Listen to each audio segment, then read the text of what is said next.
جناب رانا عظیم صاحب، آپ کا شکریہ، آج آپ نے مجھے دعوت دی اپنی فنکشن پہ پی ایف یو جی کے۔ میں آج بات کروں گا ایک پاکستانی شہری کے ہوتے ہوئے، کہ پارٹی کا چیئرمین ہوتے نہیں، پاکستان ایک شہری کی طرح۔ دیکھیں، میں ایوب خان کے دور میں بڑا ہوا۔ جب ہم اسکول میں تھے تو ایوب خان کا دور تھا، اور ہم نے کبھی جمہوریت نہیں دیکھی تھی۔ تو جب میں پہلی دفعہ کرکٹ کھیلنے گیا انگلینڈ، اور پھر میں ادھر پڑھائی کی، پھر میں نے کوئی 18 سال پروفیشنل کرکٹ کھیلی وہاں، تو میں نے پہلی دفعہ وہ جو سسٹم ہم نے اپنایا ہوا ہے، ویسٹ منسٹر ڈیموکریسی پاکستان میں جو ہم نے اپنایا ہوا ہے، وہ میں نے پہلی دفعہ جب 18 سال کی عمر میں گیا تو میں نے وہ سسٹم دیکھا، اور وہ میں نے سسٹم اندر سے دیکھا۔ یونیورسٹی میں بھی میں نے پولیٹکس پڑھی، اور جب میں نے وہ سسٹم کو اندر سے دیکھا اور سمجھا ان کا کہ کیوں ان کی پارلیمنٹری ڈیموکریسی کامیاب ہے، تو میں دو نتیجوں پہ آیا۔ دو وجہ ہیں، دو بنیادی فاؤنڈیشنز جن کے اوپر ان کی جمہوریت کھڑی ہے اور ان کا ملک کھڑا ہے۔ Number 1، rule of law. جب برطانیہ کے اوپر پورا ہٹلر کا آنسلاٹ تھا، تو چرچل کے پاس لوگ گئے کہ جی ہمارا ملک بچ جائے گا۔ اس نے بجائے جواب دینے کے لیے کہ ہماری فوج کتنی تکڑی ہے، اس نے کہا ہماری عدالتیں انصاف دے رہی ہیں، اگر ہماری عدالتیں انصاف دے رہی ہیں ہم کبھی تباہ نہیں ہو سکتے۔ اور دوسرا، ان کا جو مورل سٹینڈرڈز اور مورل ویلیوز ہیں، جو ان کے اخلاقیات ہے، وہ ایک بہت جو لیڈرشپ کی ایک بڑی معیار کی ہے۔ سو یہ دو چیزیں تھیں جو دونوں میں نے پاکستان کے اندر نہیں دیکھی، نہ یہ رول آف لا تھا، اور جو ہماری اشرافیہ کی جو اخلاقیات تھی اس کی بڑی نچلی سٹینڈرڈ تھی، اور وہ گرتی گئی۔ یہ دو چیزیں تھیں، اور تیسری چیز تھی فریڈم آف ایکسپریشن۔ یہ جو آج ہم ادھر کھڑے ہیں، ادھر ایک ہائیڈ پارک کارنر ہوتا ہے، ابھی بھی ہے، تو وہاں کوئی بھی سنڈے کو چلا جائے، وہ جو کھڑا ہوتا تھا وہ جا کے جو مرضی بولنا چاہتا تھا وہ بولتا تھا۔ لیکن اگر آپ پبلکلی کسی بھی انسان کو سلانڈر کریں، یعنی اس کے کردار کشی کریں، تو جتنے اسٹرکٹ قانون وہاں تھے، میں وہ ایک کیس لڑا ہوں انگلینڈ کا، وہ 3 ہفتے front page headline case تھا۔ 2 ان کے کھلاڑی این بوتھم اور ایلن ریم نے میرے اوپر کیس کیا، اور میں وہ عدالت کے اندر وہ کیس لڑا ہوں، اور میں آپ کو یہ بتا سکتا ہوں کہ ان کی اتنی اسٹرکٹ سٹینڈرڈز ہیں۔ آپ اگر کسی کی توہین کر دیں، سلانڈر کر دیں، تو جو پروٹیکشن ہے ایک انسان کو اپنی ڈگنیٹی کی، وہ کبھی بھی میں نے پاکستان میں نہیں دیکھی۔ سو پہلے میں آپ کو بیس کر دوں کہ جو میرا ایکسپیرئنس تھا جمہوریت کا، freedom of expression, rule of law, فلاحی ریاست، وہ میں نے ساری برطانیہ کے اندر دیکھی۔ اور میں اس عمر میں گیا تھا جب یہاں نہ کوئی ڈیموکریسی تھی، یہاں ڈکٹیٹرشپ تھی، اور جو مورل سٹینڈرڈز تھے، ابھی بھی انگریز جب یہاں سے گیا تھا تو کافی ہماری جو موریلٹی تھی وہ کافی اوپر تھی، وہ آہستہ آہستہ گرتی گئی۔ اور میں پھر جب پاکستان میں جو، اب میں آپ کا تجزیہ دیتا ہوں، آپ سب یہ کہہ رہے تھے پہلے کہ پاکستان میں مسئلہ کیا ہے، اور بیسکلی آپ نے سب نے ایک ہی بات کی، اصل میں رول آف لا نہیں ہے۔ جو طاقتور ہے وہ قانون سے اوپر ہے۔ اسی لیے میں نے جب اپنی پولیٹکس شروع کی تو اس کا نام رکھا تحریک انصاف، کہ انصاف کا مطلب یہ ہوتا ہے کہ قانون کے سامنے سب ایک برابر ہوتے ہیں، یہ ہے انصاف۔ سمپل یہ ہے، حضرت علی کا قول ہے کہ کفر کا نظام چل جائے گا لیکن نا انصافی اور ظلم کا نظام نہیں چل سکتا۔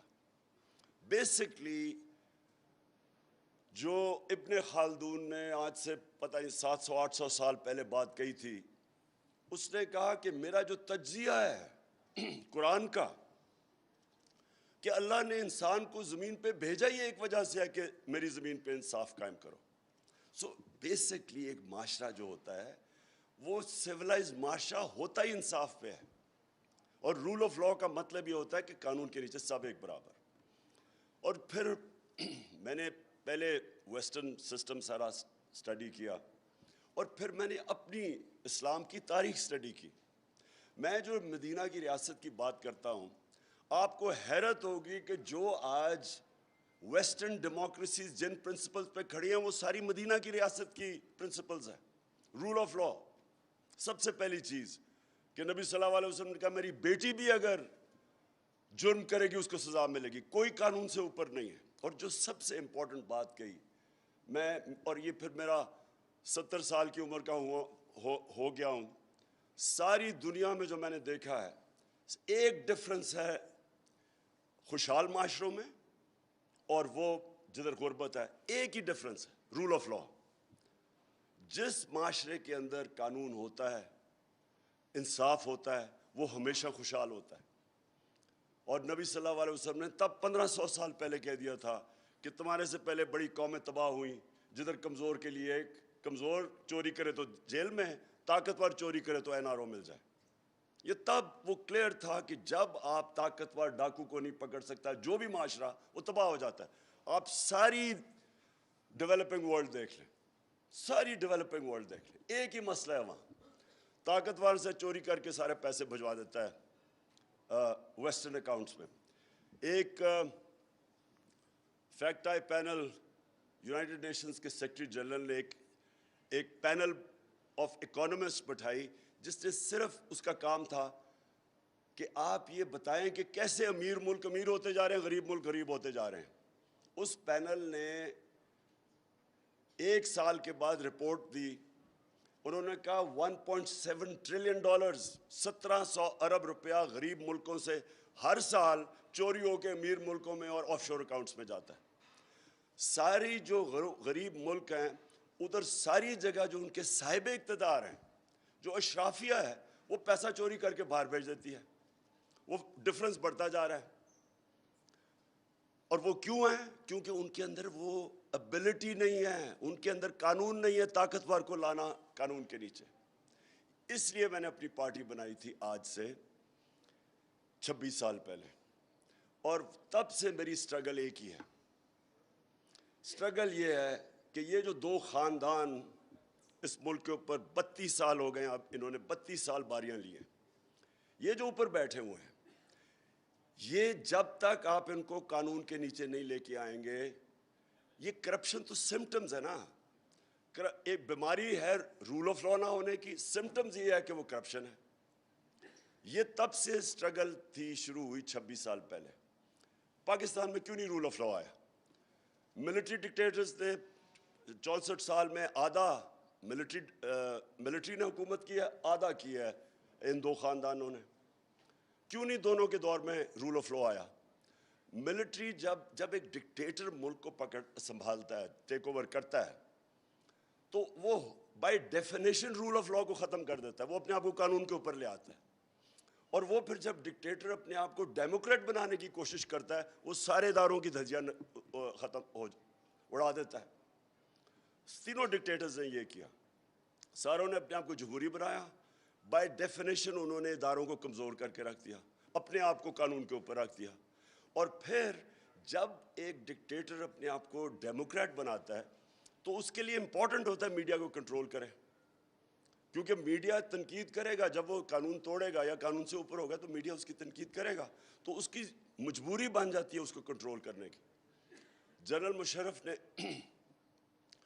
شروع میں, کیونکہ لوگ دو پارٹیز کے 11 سالوں میں تنگ تھے, اور ہمیں پتہ ہے کہ جب جنرل مشرف نے ٹیک اوور کیا تو یہاں بڑی خوشیاں بنی, کیونکہ دو دفعہ وہ دونوں گورنمنٹس کرپشن پہ نکالی گئی اور کرپشن کر رہی تھی. جب جنرل مشرف نے ٹیک اوور کیا تو وہ پاپولر تھا,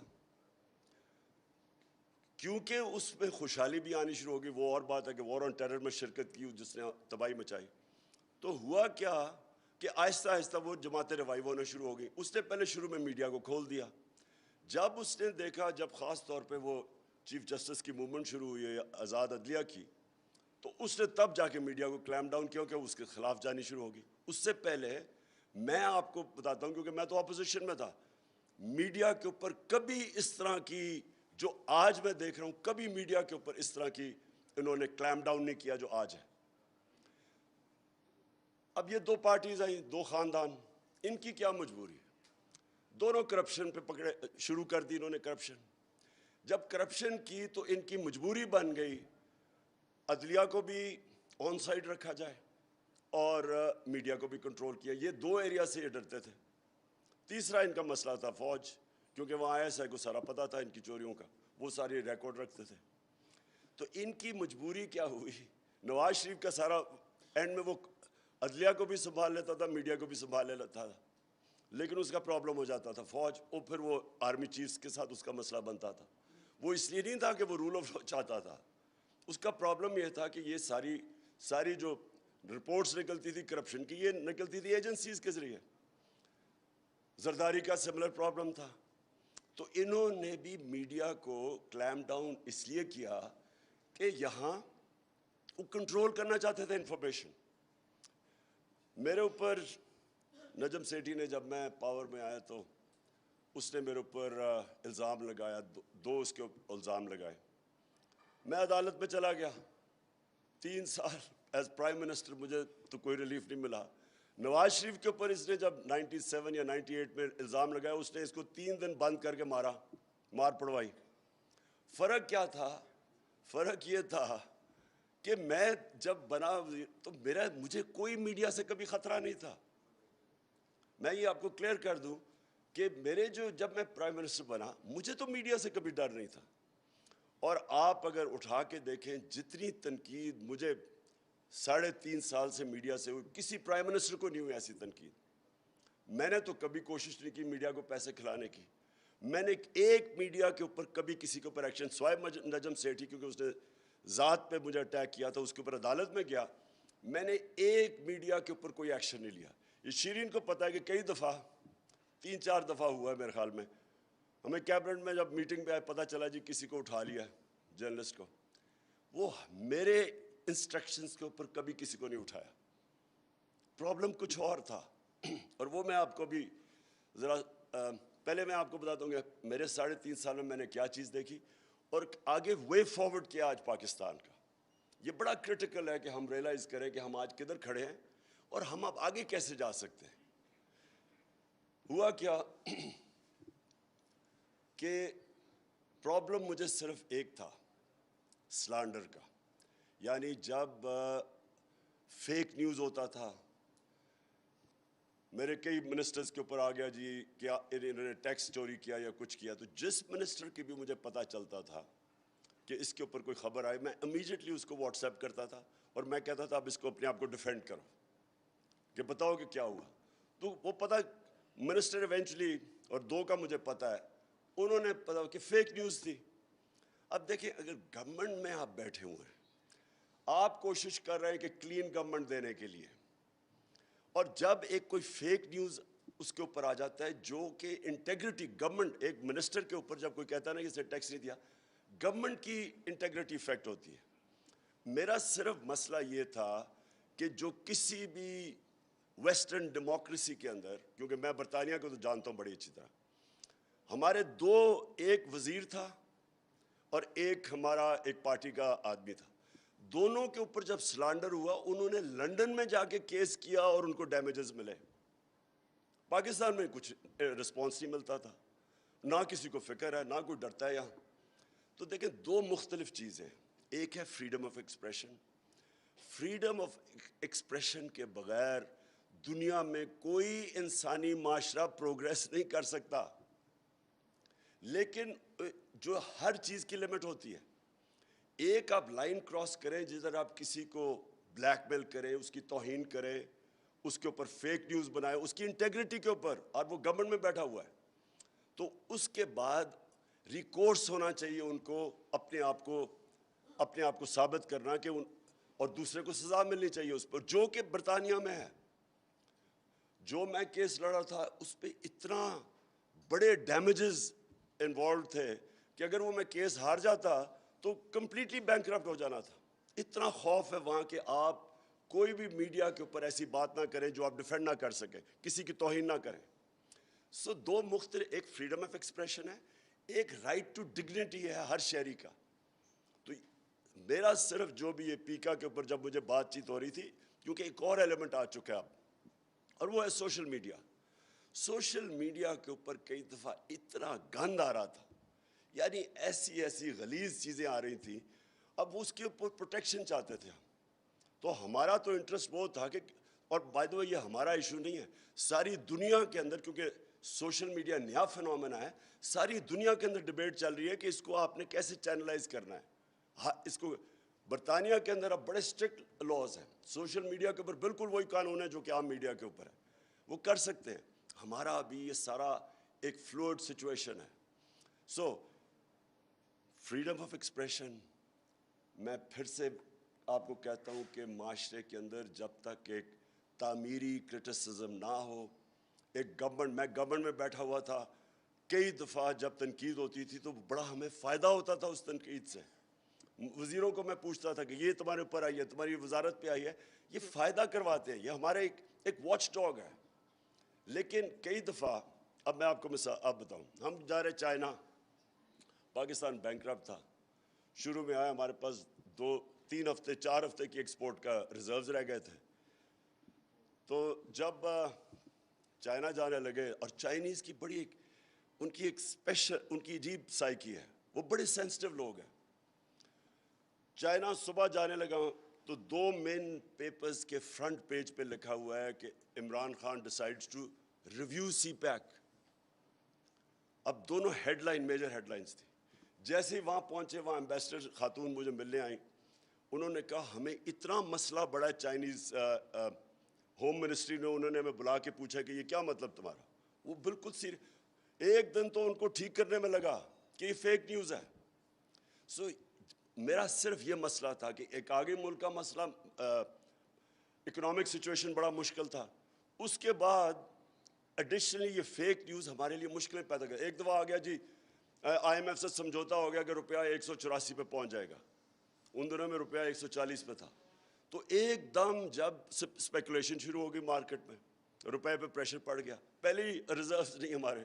میں ان چیزوں کی بات کر رہا ہوں کہ یہ ادھر یہ جو بیلنس ہے یہ بڑا امپورٹنٹ ہے. لیکن فریڈم آف ایکسپریشن, نہ مجھے کبھی کسی سے ڈر تھا کہ میری کوئی چوری کسی نے پکڑ, کہ مجھے ڈر ہے کہ میرے کوئی میری چوری یا کرپشن سامنے لے آئے گا. میں انکریج کرتا ہوں کہ اگر کسی بھی ہماری ڈپارٹمنٹ میں, منسٹری کے اندر کرپشن ہے تو بتاؤ, کیونکہ اگر میں چوری نہیں کر رہا تو میں کسی کو کیوں کرنے دوں گا. تو ہم نے تو میڈیا سے تو ہمیں کوئی خوف نہیں تھا. عدلیہ سے کوئی مجھے کہے کہ ہمارے دور میں ہم نے کوئی انٹروینشن کی ہو عدالتوں کو, کوئی ہم نے کسی کو میڈیا کو کہا, عدالتوں کو کہا کہ جی یہ اٹھا کے ٹیلی فون کے جی ججمنٹ دو, کوئی ہم نے کوشش کی ہو کسی قسم کی ججمنٹ افیکٹ کرنے کے لیے, کیونکہ ہم کوئی قانون نہیں توڑ رہے تھے, ہم قانون کے بیچ میں تھے. پرابلم اب میں آپ کو بتاتا ہوں کیا آ رہی تھی. پرابلم کیا آ رہی تھی کہ دیکھیں وار آن ٹیرر جب ہوئی نا, اور میں کہہ بیٹھا ہوں کہ اس میں ہمیں کبھی شرکت نہیں کرنی چاہیے تھی. مجھے جب بھی مسئلہ ہوتا تھا میں حامر بھی پروگرام کے اوپر جا کے اپنی جا کے پوائنٹ آف ویو دیا کرتا تھا, ڈرونز کے اوپر, اس کو سب پتہ ہے. میں یہ سمجھتا تھا کہ ہم نے بہت بڑا ڈیزاسٹر کیا اس میں شرکت کر کے. اس معاشرے نے جتنا ڈیمیج اٹھایا ہے اس وار آن ٹیرر کی وجہ سے, کبھی بھی کوئی کمیشن بیٹھے تو پتہ چلے کہ ہمیں کتنا نقصان ہوا ہے اس سے. چھوڑیں کہ ہم نے اپنے اربوں ڈالر کا نقصان ہوا, قبائلی علاقہ ہمارا اجڑ گیا, 80,000 لوگ ہمارے قربان ہوئے اس وار کے اندر. ڈرون اٹیکس, کبھی بھی یہ انہرڈ آف ہے کہ آپ ہی کا ملک کسی کی جنگ میں شرکت کر رہا ہے ان کی, اور وہ آپ ہی کو اٹیک کر رہے ہیں. یہ ہیومن ہسٹری میں کبھی نہیں ہوا. لیکن جو سب سے بڑا ڈیزاسٹر ہوا کہ ہمارے جو لوگوں کے سول اور ہیومن رائٹس تھے وہ افیکٹ ہوئے. وار آن ٹیرر کے اندر لوگوں کو اٹھانا شروع کر دیا, مسنگ پرسن شروع ہو گئے. سب سے پہلے میں نے مظاہرہ کیا تھا مسنگ پرسن کا 2003 میں, جب عافیہ صدیقی کو اٹھا لیا تھا. اب جب تک میں گورنمنٹ میں نہیں آیا تو مجھے تو فوج کا ویو نہیں پتا تھا, تو میں تب تک اس کے خلاف ہمیشہ بولتا رہا, کیونکہ اینڈ میں میرے پاس آتے تھے مسنگ پرسن جن کے کوئی لوگ جن کے رشتہ دار اٹھا لیے جاتے تھے, تو میرے پاس آتے تھے. اور وہ اس سے زیادہ میں نے تکلیف دہ چیزیں نہیں دیکھیں کہ عورت آ رہی ہے کہ میرا ہسبینڈ غائب ہے, ماں آ رہی ہے بیٹا غائب ہے. اس طرح کے جو درد بھرے سینز میں دیکھتا رہا. اس کے گورنمنٹ میں آئے, اور یہ جو آپ نے پتہ چلا کہ کئی دفعہ لوگوں کو اٹھا لیا جاتا تھا ہمارے دور پہ, وہ ہم اسی کے وہ نیشنل سیکیورٹی کے اندر وہ آ جاتا تھا. ہم جب میری جنرل باجوہ سے بات چیت ہوئی اس کے اوپر, جنرل فیض تھے تب ISI, میں تب بات کرتا تھا. مسنگ پرسنس کے اوپر میں نے بڑی دفعہ بات کی. ایک تو انہوں نے کافی لوگ چھوڑے, لیکن وہ کہتے تھے جی پرابلم ہمیں کدھر آ رہا ہے, عدلیہ کا. اگر ایک ٹیررسٹ کو ہم دیتے ہیں عدالتوں میں, اس کا ثابت کرنا بڑا مشکل ہے کہ وہ واقعی وہ اس نے وٹنسز کدھر سے آئیں گے. اور پھر امریکہ کا, انگلینڈ کا مثال دی جاتی تھی کہ انہوں نے جب یہ وار آن ٹیرر کے دوران اپنے ملک میں بھی انہوں نے جس طرح لوگوں کو پکڑا, وہ اور بات ہے کہ تقریباً زیادہ تر مسلمانوں کو ہی وہ پکڑتے تھے اور ان کے رائٹس انہوں نے ختم کر دیے. لیکن وہ ٹیررزم ایک ایسی چیز ہے کہ اس کے لیے مشکل پڑ جاتا تھا ان کو عدالتوں کو ثابت کرنا. اور وہ فوج ادھر سے ڈرتی تھی کہ دیکھیں آپ یہ پھر چھوڑ دیں گے اور یہ پھر ہمارے خلاف ایکٹیویٹی کریں گے. تو ان کا ایک یہ پوائنٹ آف ویو تھا. اس کے اوپر بھی ہم ایک چیز فائنلی ایک نتیجے پہ پہنچ گئے تھے, اور وہ ہم پاس کرنے لگے تھے کہ کوئی بھی مسنگ پرسن نہ ہو, آپ بشک ٹائم ایکسٹینڈ کر دیں کہ آپ اگر آپ اس ٹائم تک ثابت نہیں کر سکتے, لیکن اس کے رشتہ داروں کو تو پتا ہونا کہ وہ کدھر ہے. سب سے زیادہ ظلم تو رشتہ داروں پہ, تو خیر یہ ہم کر رہے تھے, لیکن ان کا یہ پوائنٹ آف ویو تھا. لیکن دیکھیں میں آخر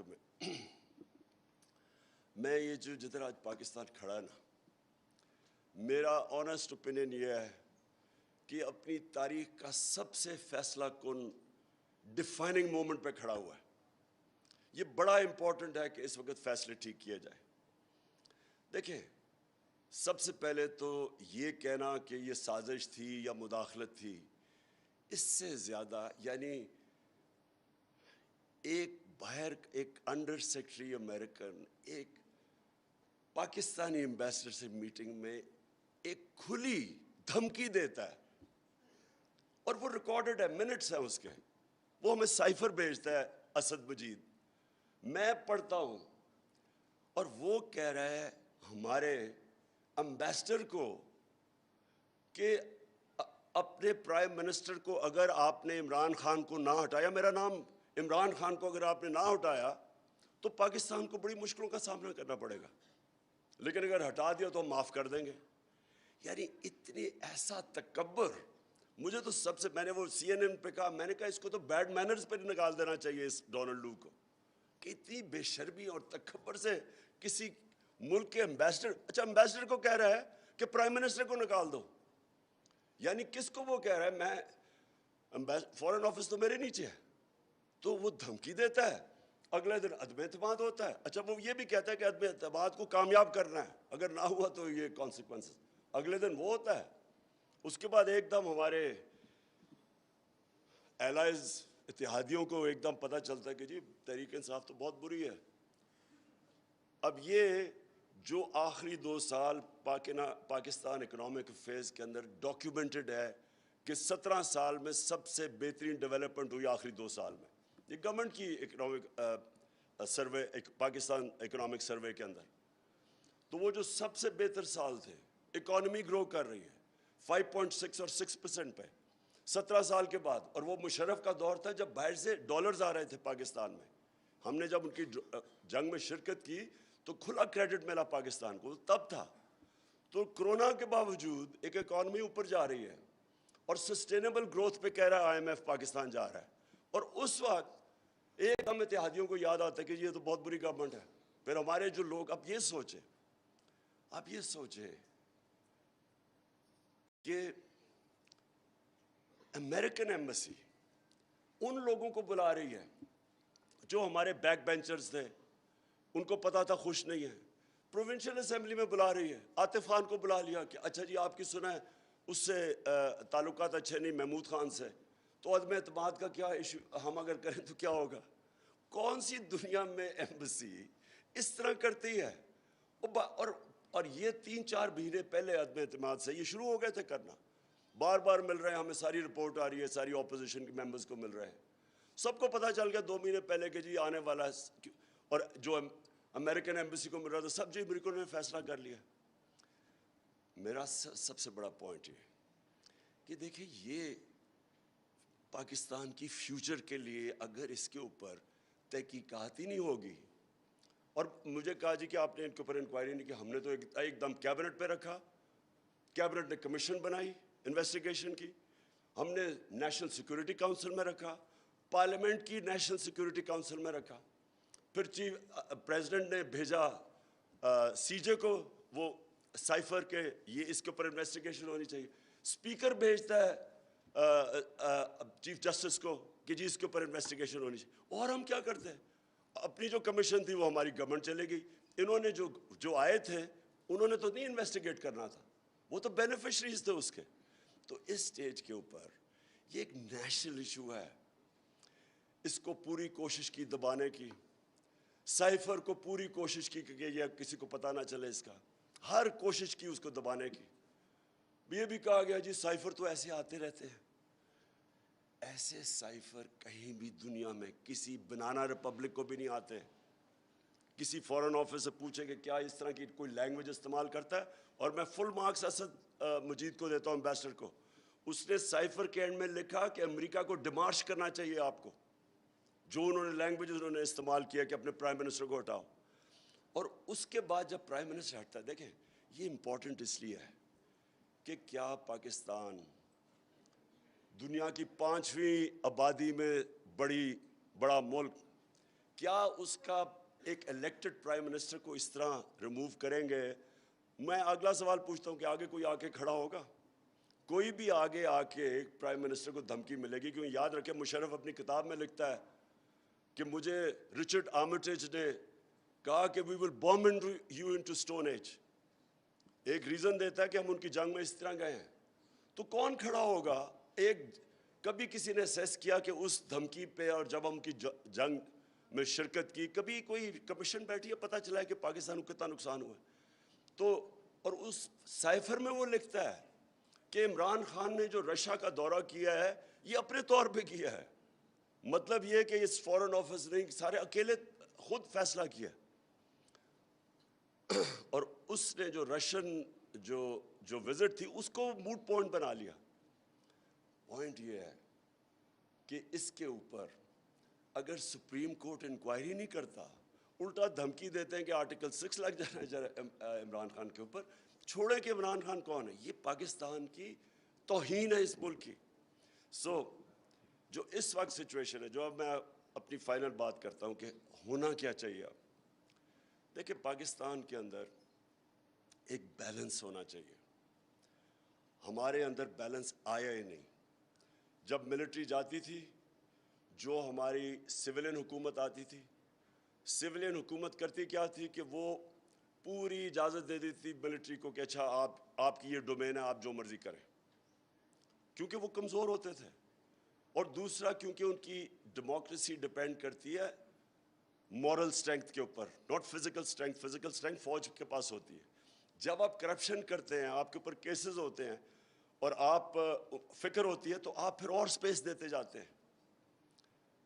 یہ جو بیلنس ہے یہ ابھی تک آیا نہیں, اور اس کی وجہ سے آج ایک یہ سچویشن ڈیولپ ہو گیا ہے کہ جو اسٹیبلشمنٹ ہے وہ ریئلائز نہیں کر رہی کہ وہ جو اب حرکتیں کر رہی ہے, جو ابھی بات انہوں نے بالکل ٹھیک کی کہ ہم اپنی فوج کو, رانا عظیم نے ٹھیک کہا کہ فوج کو کبھی کمزور نہیں ہم افورڈ کر سکتے. ہمارے ارد گرد سارے مسلمان دنیا کی آپ کے سامنے اگزامپلز ہیں ساری. آپ سیریا لے لیں, یمن, سیریا, صومالیہ, افغانستان, ایک لیکن سب کا جو حال ہوا ہے جب کیونکہ وہ ڈیفینڈ نہیں اپنے آپ کو کر سکتے. پاکستان کے پاس بہت بڑا ایسٹ ہے, طاقتور فوج. اس کو ہمیں بچانا ہے، کیونکہ اگر پبلک کے اندر اور فوج کے اندر فاصلے بڑھتے رہے جو بڑھ رہے ہیں تو اس سے ایونچولی فوج کو نقصان ہے اور پاکستان کو نقصان ہے۔ جب ہماری اسٹیبلشمنٹ کو ڈفرینشیٹ کرنا چاہیے، کب آپ تعمیری تنقید کر رہے ہیں اور کب آپ ڈیمیج کر رہے ہیں اس کو، اس میں فرق ہے۔ جب آپ ان کو یہ کہتے ہیں کہ آپ جب ایک اسٹیبلشمنٹ کے فٹ پرنٹ اس طرح آ جاتا ہے کہ صحافیوں کو پکڑ پکڑ کے آپ یہ کر رہے ہیں، اور جو تھوڑی سی بھی آپ سمجھیں کہ تنقید ہوئی ہے فوج کی تو آپ نے ایکشن لے لیا، یہ نقصان دہ رہا ہے ہماری فوج کو، اس سے فائدہ نہیں ہو رہا، انفارمیشن رک نہیں سکتا۔ یہ سوشل میڈیا کا زمانہ ہے، یہ غلط فہمی ہے کسی کی کہ جی سوشل میڈیا کو آپ کو کنٹرول کر رہا ہے۔ سوشل میڈیا ایک ایسی چیز ہے کہ جس کے پاس موبائل فون ہے اس کی آواز ہے، آپ اس کو کنٹرول نہیں کر سکتے، اور آپ کنٹرول کرنے جتنی مرضی کوشش کریں، یہ ایک ایسی اب چیز نکلائی کسی کے کنٹرول میں نہیں ہے۔ اس لیے یہ جو اب پیریڈ ہے اس کے اندر ہمیں ریفلیکٹ کرنا چاہیے کہ کیا یہ جو فیصلہ کیا، جو بھی یہ فیصلہ نہ روکنے کا کیا، ایک امریکن سازش کے تحت ایک ان نیچرل سیٹ اپ آ گیا، کیا یہ پاکستان کے فائدے میں ہے؟ کیا پاکستان کے فائدے میں ہے کہ 1100 ارب روپے آتے ساتھ ہی انہوں نے جو نیب کے اندر کیسز پڑے ہوئے تھے انہوں نے ختم کروا دیے، سارے جن کے کیسز تھے، اور یہ پچھلے 10 سال کے کیسز تھے، یہ سارے ختم کروا لیے۔ جو ایف آئی اے کے اندر 16 ارب روپے کا open and shut case Shahbaz Sharif اور بچوں کے، وہ 4 وٹنسز مر چکے ہیں ابھی تک، جب سے یہ آئے ہیں 4 وٹنسز مر گئے ہیں، جس میں مقصود چپڑاسی بھی، اور ایک انویسٹیگیٹر مر چکا ہے ہارٹ اٹیک سے۔ اور یہ جو عمران ریاض نے جو بتایا کہ ان کو جب وہ جیل سے نکلے ہیں تو ان کو تب سے پرابلمز ہے، صحت کے پرابلمز ہو گئے ہیں، اور وہ سمجھتے ہیں ان کو زہر دی گئی ہے، سلو پوائزننگ کی گئی ہے۔ یہ انویسٹیگیٹ کرنا چاہیے کہ ایک کمال ہوا ہے کہ ایک دم 4 وٹنسز مر گئے ہیں اور ایک انویسٹیگیٹر اور دوسرے انویسٹیگیٹر کو ہارٹ اٹیک ہوا بچ گیا ہے۔ اور یہ ہمیں سوچنا چاہیے کہ اس سیٹ اپ کو اگر بیک کر رہی ہے ہماری اسٹیبلشمنٹ، جو کہ ساری قوم کو پتہ ہے، ان کے اپنے بیان ہیں، ایک دوسرے کیسز سارے اپنے دور پہ بنائے ہوئے ہیں، یہ جو 10 سال کے کیسز ہیں 95% تو ان کے دور کے بنے ہوئے ہیں، وہ کیسز معاف کروا رہے ہیں۔ ایک طرف ملک نہیں سنبھالا جا رہا، مہنگائی اسمانوں پہ، اکانومی ٹینک کر گئی ہے، بلومبرگ کی رپورٹ ہے کہ پاکستان اب چوتھا رہ گیا ہے جو ڈیفالٹ کرنے جا رہا ہے، دنیا میں چوتھے نمبر پہ پاکستان ہے جو ڈیفالٹ کرنے جا رہا ہے سری لنکا کے بعد۔ تو کوئی سوال یہ پوچھے کہ یہ جو سارا ہوا ہے، یہ جو فیصلہ کلیئرلی ایک بند کمروں میں جو بھی فیصلہ ہوا ہے بیک کرنے کا، انہیں کیا یہ پاکستان کا فائدہ ہے؟ اور اس کو ایک اس کرپٹ سیٹ اپ کو بیک کرنے میں کیا نظر نہیں آ رہا ہے اسٹیبلشمنٹ کو کتنا نقصان ہو رہا ہے ان کو؟ اور کیا یہ ٹھیک کام کر رہے ہیں؟ کس نے فیصلہ کیا ہے کہ یہ فیصلہ ٹھیک تھا؟ بند کمروں میں فیصلے ہو جاتے ہیں، پلان اے بنتا ہے، پھر فیصلہ کب پلان بی بنتا ہے وہ بند کمروں میں ہی فیصلہ ہو جاتا ہے۔ اب پلان سی کیا ہوگا وہ بھی بند کمروں میں ہوگا۔ جب آپ کے فیصلے اس طرح ہوتے ہیں کیسے ہو سکتا ہے کہ وہ آپ کے فیصلے ٹھیک ہو؟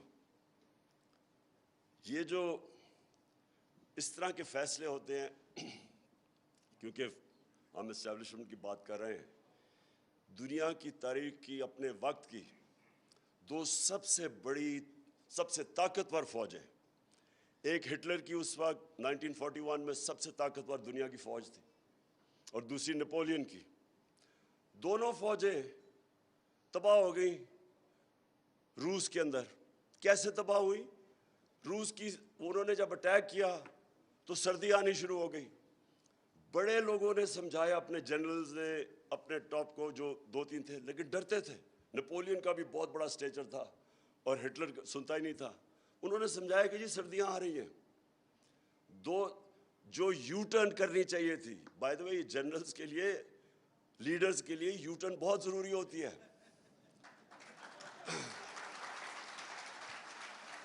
کیونکہ کوئی بھی لیڈر اپنے آپ کو عقل کل نہیں سمجھنا چاہیے، غلطیاں ہوتی ہیں لیڈر سے۔ بہتر یہ ہوتا ہے کہ غلطی پہچان کے تو وہ کہتے ہیں نا when you are in a hole stop digging. آپ کو پتا ہونا چاہیے کہ یہ اب میرے سے غلطی ہوگی ہے تو اب واپس آ جائیں. دونوں دنیا کی اس وقت کی سب سے طاقتور فوج سردیوں میں تباہ ہو گئی, روس کی سردیوں میں. آج بھی ایک ہی راستہ ہے. جتنا اس اب میں کیا کہوں آرٹیفیشل کرپٹ سیٹ اپ جن کو اکٹھا کیا گیا, 60% لوگ ضمانت پہ ہیں. میں جو 2 باتیں کہی تھی انگلینڈ کے اندر, 2 چیزیں, ایک رول آف لا تھا اور ایک ان کی اخلاقیات تھی. آپ صرف ایک چیز سوچ لیں, بورس جانسن بھاری اکثریت سے جیتتا ہے, وہ اس کی اپنی پارٹی نکال دیتی ہے. کس چیز پہ؟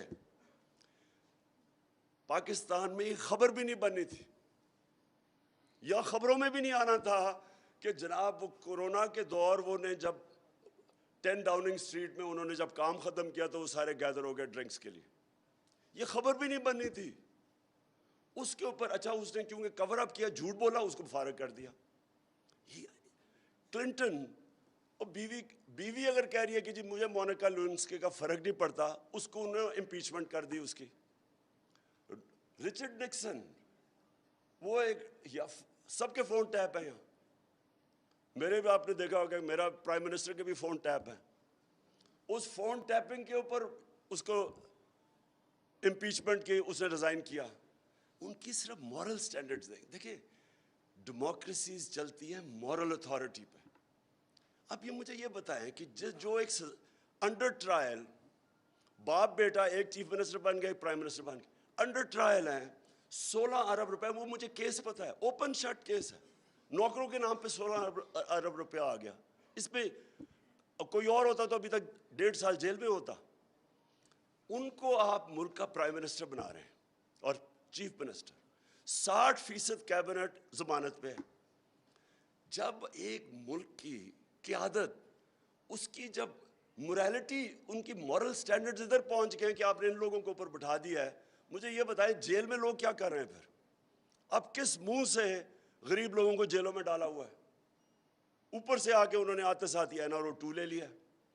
دیکھیں یہ سیٹ اپ جتنی دیر چلے گا ملک کمزور ہوگا, ڈی سٹیبلائز ہوگا. اور اس وقت اکنامک جو سٹیبلٹی ہے وہ ڈپینڈ کرتی ہے پولیٹیکل سٹیبلٹی پہ. یہ سیٹ اپ کبھی چل ہی نہیں سکتا جن لوگوں کو انہوں نے اکٹھا کیا ہوا ہے. تقریریں سنیے اسمبلی میں ابھی بجٹ کے دوران, وہ جو ہمارے ساتھ تھے وہ جا کے کیا باتیں کر رہے تھے. اور وہ پنجاب کا سیٹ اپ کیا ہے, وہ تو ایک انکانسٹیٹیوشنل چیف منسٹر بیٹھا ہوا الیکشن کروا رہا ہے. ہر قسم کا سپریم کورٹ واضح کر بیٹھا ہے کہ تم نے کسی قسم کی استعمال نہیں کرنا اسٹیٹ مشینری. ذرا جا کے دیکھیں 20 حلقوں پہ ساری اسٹیٹ مشینری کوشش کر رہی ہے ان کو الیکشن جتانے کے لیے. کل تو اگر اس سیٹ اپ کو اس طرح زیادہ آگے جا کے انلیگل کام کر کے اس سیٹ اپ کو اوپر رکھنا ہے, اکاؤنٹیبلٹی ختم کر کے, کس کو نقصان ہو رہا ہے؟ سارا ایونچولی سارا قوم دیکھ رہی ہے اسٹیبلشمنٹ کی پاور ان کے پاس ہے, ساری قوم ادھر دیکھ رہی ہے. اپنی اسٹیبلشمنٹ, اپنی فوج کو بچانے کے لیے تعمیری تنقید ضروری ہے. ہمارے جو جرنلسٹ ہیں ان کو موقع دیا جائے تعمیری تنقید کرنے کی, کورس کریکشن کے لیے. غلطیاں سب سے ہو جاتی ہیں, سب غلطیاں کر دیتے ہیں, کوئی عقل کل نہیں ہے.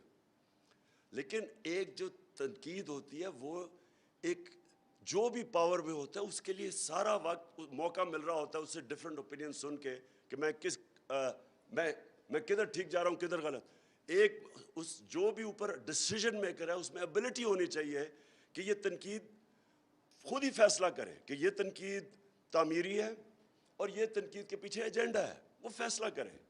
لیکن تنقید کو بند کرنا یہ تو اپنے آپ کو ایک فولز پیراڈائز میں رکھنا ہے, اور یہ نقصان سب کو ہو رہا ہے, ساری قوم کو ہو رہا ہے. جتنی دیر تک یہ انسٹیبلٹی چلتی رہے گی اتنی دیر تک اکانومی ہماری نیچے جاتی رہے گی. اور اکانومی اگر 4 نمبر پہ پاکستان ہے ڈیفالٹ کرنے والا, تو خود سوچ لیں کہ پاکستان کی آج کیا پوزیشن ہے. اور میں آج پھر سے کہتا ہوں کہ صرف ایک راستہ ہے, اور وہ راستہ ہے فری اینڈ فیئر الیکشنز. صاف اور شفاف الیکشنز کے علاوہ